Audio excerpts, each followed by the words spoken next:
മാർത്തോമാ മാമലയേറി മലയാറ്റൂർ മാമലയേറി മനുജർക്ക് മോക്ഷമേകാൻ മാമലയും ഗത്സമനായി.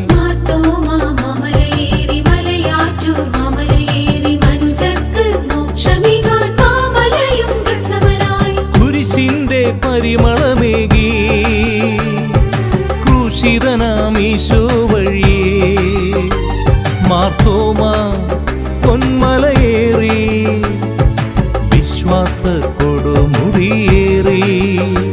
മാർത്തോമാ പൊന്മലയേറി വിശ്വാസ കൊടുമുടിയേറി.